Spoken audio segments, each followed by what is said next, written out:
Bonjour et bienvenue dans notre Cultural Show de l'émission Sciences Po TV.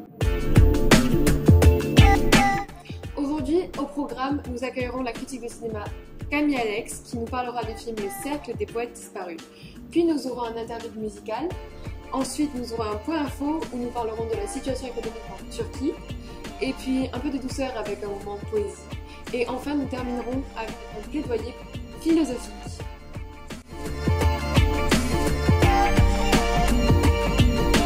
Bonjour Camille Alex, notre critique de cinéma. Aujourd'hui, vous allez nous parler du Cercle des Poètes Disparus, un film paru en 1989, réalisé par Peter Weir. Gentlemen, what are the four pillars? Tradition, honor, discipline, excellence. Banners up.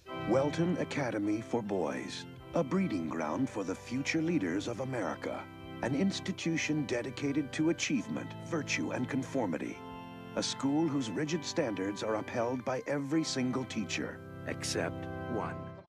Donc effectivement, j'ai choisi de parler de ce film car il me tient beaucoup à cœur et je l'ai vu très jeune, donc il m'a beaucoup marqué.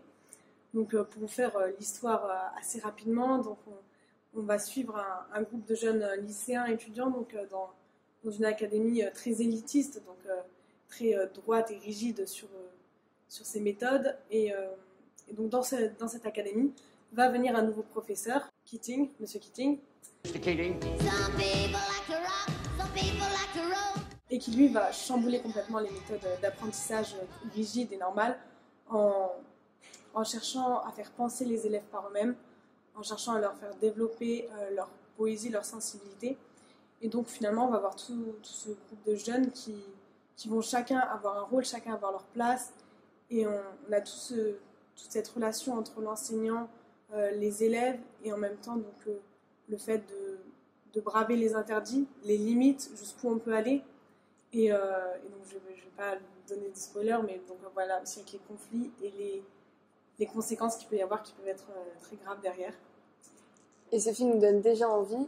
Quel est le message fort qui est passé par ce film, qui passe par ce film? Alors le message, du coup, il est particulièrement donné par ce professeur et je trouve qu'il est encore, même si le film date de 1989, il est encore très actuel.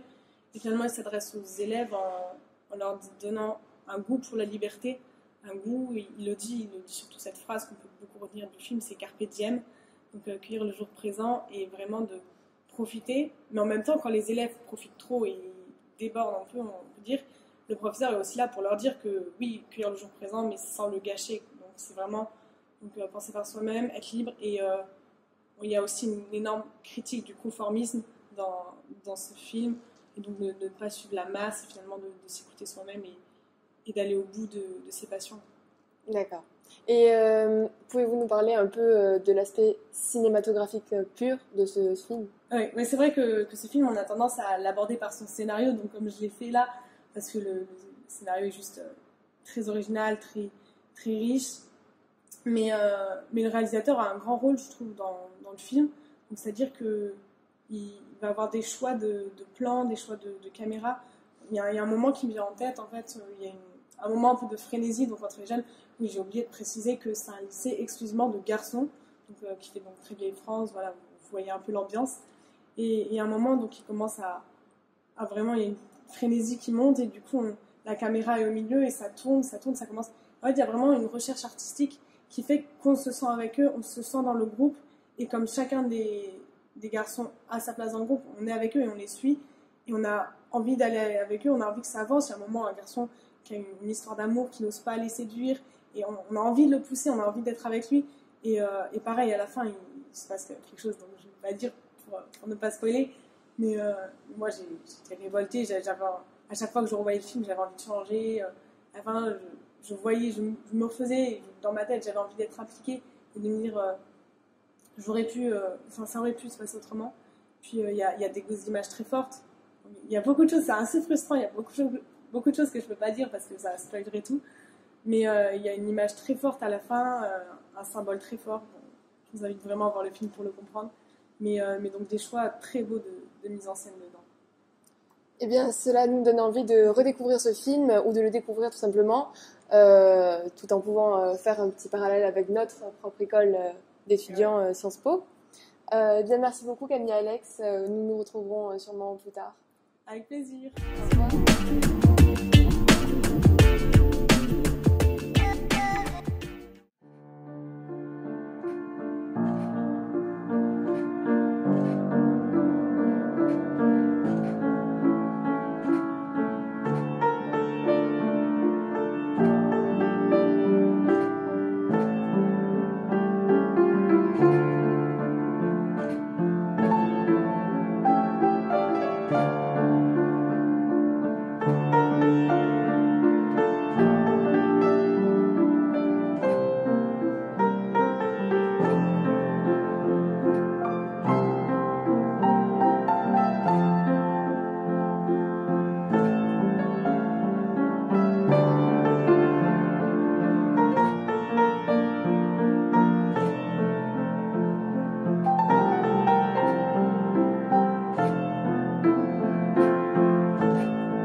Notre spécialiste de la Turquie.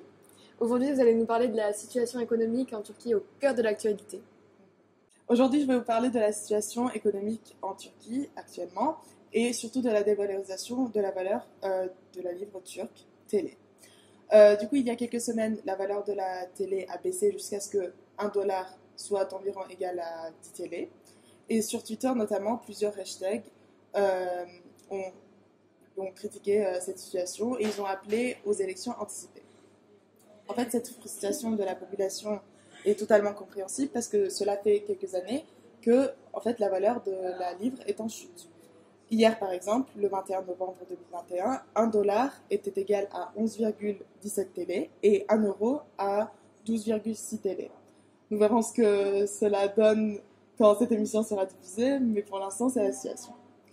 Du coup, la Banque centrale de la Turquie est officiellement indépendante, mais elle est toujours inclinée face à la pression du président Recep Tayyip Erdogan, qui n'a cessé de réclamer une baisse des taux afin de stimuler la croissance.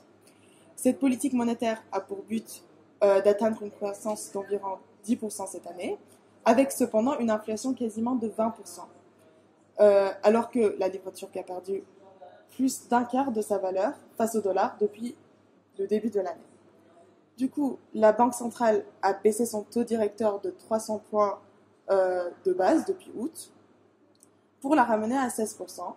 Cela signifie que le taux d'intérêt turc réel, c'est-à-dire le taux d'intérêt moins l'inflation, est négatif, ce qui entraîne la dévaluation de la livre. Cela incite la population, pour ceux qui le peuvent bien sûr, à investir dans l'or ou dans les devises étrangères. Pour un peu illustrer l'inflation, je vais vous donner un exemple très emblématique qui passe tout le temps dans les médias turcs, qui est l'exemple du pain. Parce que le pain, au sein de la population turque, a une place vraiment très importante. Depuis la période nomade, c'est vraiment l'aliment de base et il est presque sacré, on va dire. Bref, entre la période 2017 et 2018, 1 kg de pain coûtait 6,35 télé.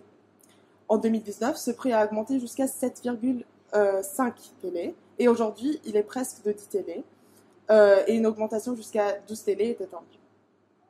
Donc, avec l'inflation, les prix augmentent et en même temps, la valeur de la livre chute.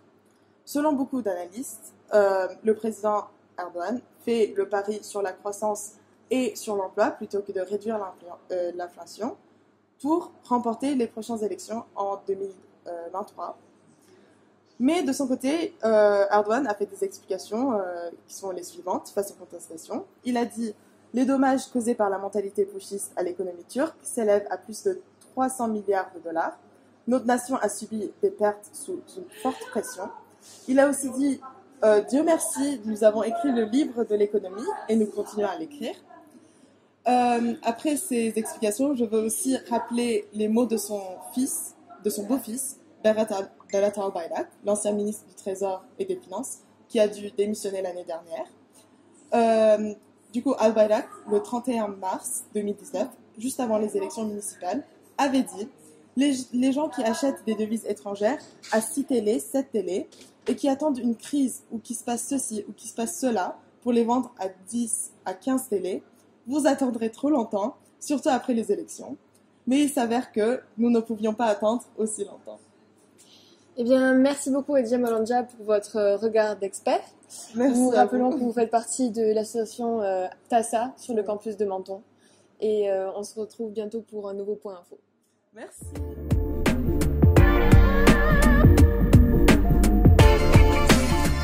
Et maintenant, nous allons avoir un petit moment artistique avec notre poète en herbe Federica qui va nous réciter un poème.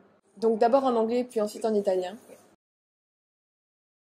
Returning home after growing up is like entering a box of memories. You can barely stand, the bed too small, ceiling too low. You camp out wobbling in a tent, suitcase unpacked. You're ready to flee maybe, or maybe you're scared you'll never want to leave again. You get used to life again, like you would get used to a pair of shoes you haven't worn in a while. And secrets push and punch, gagged. Everything is natural but artificial. You do everything from a security distance, putting space between your presence and your absence in fear they'll touch. And the embrace adjusts clumsy, bit by bit, tries to fill in oceanic distances, filled in by words, questions and answers, promises, silences, secrets. A fragile hug, timorous, desperate, heartfelt, nostalgic, resigned and minuscule. Will it manage to encircle the landslide of newness? Or is my destiny made of formal affection, oblivious of each childlike caress? Tornare a casa da grande è come entrare in una scatola di ricordi, in cui in piedi si sta appena. Il letto è più piccolo, il soffitto più basso, ci si accampa barcollanti in una tenda, la valigia non disfatta. Pronti a scappare forse, o forse per paura di non riuscire a ripartire. Ci si adatta alla vita come a un paio di scarpe non messe da un po'. I segreti spingono, tirano pugni, imbavagliati, ma sono più facili da mantenere, più comodi. Ogni cosa è naturale, ma artificiosa, e non la si compie se non a una distanza di sicurezza. E l'abbraccio si adatta goffo un po' alla volta, cerca di colmare distanze oceaniche che vanno riempite di parole, domande e risposte, promesse, silenzi, segreti. Un abbraccio fragile, timoroso, disperato, nostalgico, rassegnato e minuscolo. Riuscirà a circondare la valanga di novità? O il mio destino è formale affetto in memoria di ogni infantile carezza? Merci beaucoup pour ce magnifique poème. Et je rappelle que si vous aussi vous êtes amoureux des mots, vous pouvez faire partie de l'association Sciences Poésie sur notre campus.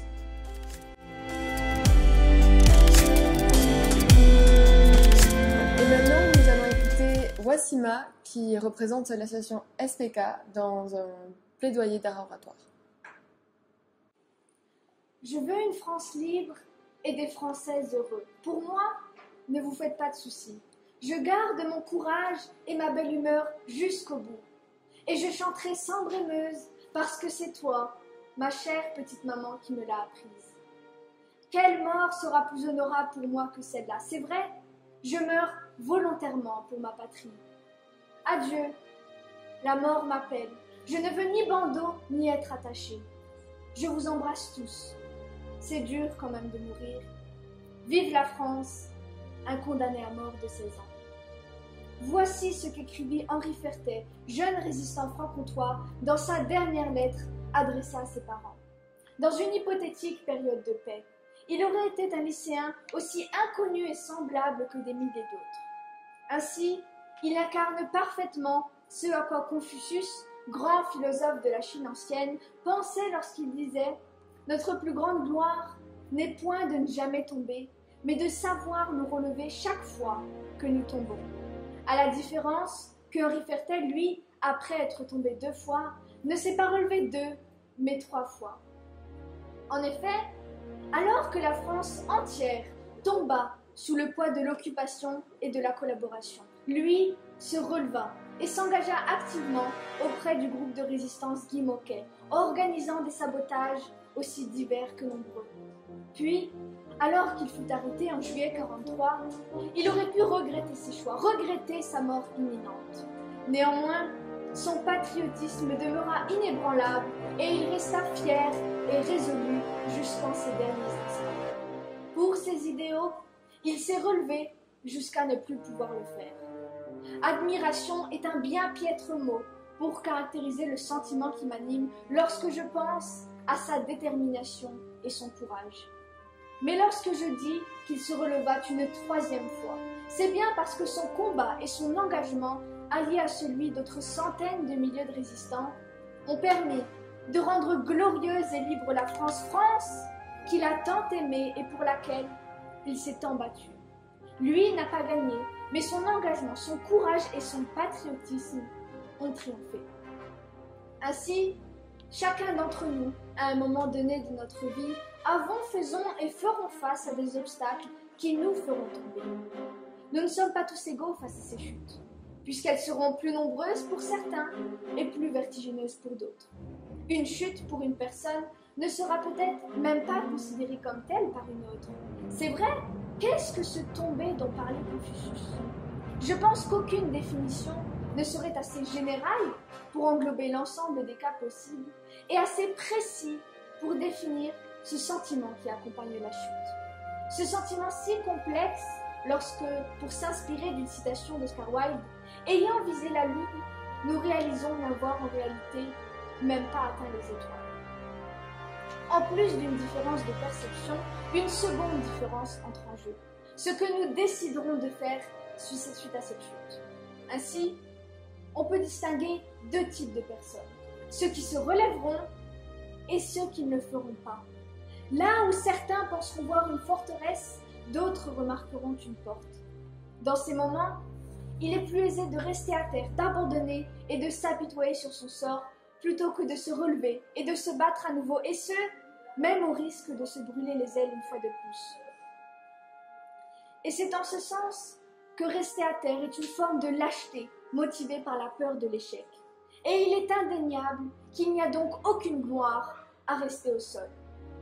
D'autre part, celui qui tombe et se relève est bien plus fort que celui qui ne tombe jamais. Nietzsche disait « Tout ce qui ne tue pas rend plus fort ». Ainsi, il ne faut pas craindre de tomber, puisque celui qui est dans l'échec n'est pas un perdant avéré, mais un potentiel gagnant. Il est certain que par introspection, on réalise que ces expériences, ces chutes et ces relèvements ont changé quelque chose en nous. Elles ont fait de nous ce que nous sommes aujourd'hui. Toutes ces personnes qui continuent de se battre malgré les chutes et qui se relèvent malgré les échecs, il est indéniable qu'elles n'en sont que plus glorieuses et que leur parcours force l'admiration et le respect. Néanmoins, je pense qu'il est légitime de se demander si se relever après une chute est réellement toujours plus glorieux que de n'être jamais tombé. En effet, en premier lieu, cette expérience doit nous avoir apporté quelque chose, nous avoir fait évoluer. Et ce n'est le cas que si nous nous relevons seuls. Nous pouvons être aidés, mais la plus grande part d'effort doit provenir de nous-mêmes, puisque sinon, nous n'aurions pas appris à nous relever, mais à dépendre d'autrui pour le faire. Par ailleurs, ce pourquoi nous nous relevons doit suivre une cause, à mon sens, noble. Quel double échec serait-il de se relever pour une cause à l'origine condamnable alors que nous avions la possibilité de changer de direction? Que penser de ces néo-nazis qui, suite à la chute du Troisième Reich, se soient relevés, rendant ainsi leur idéologie d'autant plus exécrables qu'ils ont pu constater les horreurs de la Shoah. Dans ces cas-là, ne pas se relever est sans aucun doute la plus belle des victoires. Enfin, une relève, oui, mais à quel prix? Serait-il toujours glorieux de se relever en usant de méthodes plutôt douteuses, condamnables, voire immorales? Vous avez tous très certainement entendu parler du fait que Donald Trump n'a pas hésité à appeler le responsable du scrutin dans l'État de Géorgie afin de lui demander 11 000 votes pour faire pencher la balance de son côté. Est-ce digne d'un président? Est-ce même digne d'un citoyen de la première démocratie du monde?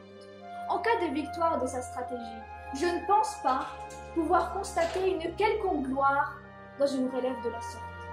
Je pense ainsi qu'il est plus glorieux de tomber en homme honnête que de se relever dans la honte. Pour finir, j'aimerais aller un peu plus loin que Confucius en déclarant que notre plus grande gloire n'est peut-être pas de nous relever, mais d'aider son prochain à le faire après nous être nous-mêmes relevés. Car après tout, qui est plus apte à soutenir la main d'un autre, sinon celui qui l'a autrefois tant cherché? Merci d'avoir regardé cette vidéo. À bientôt pour de nouvelles informations.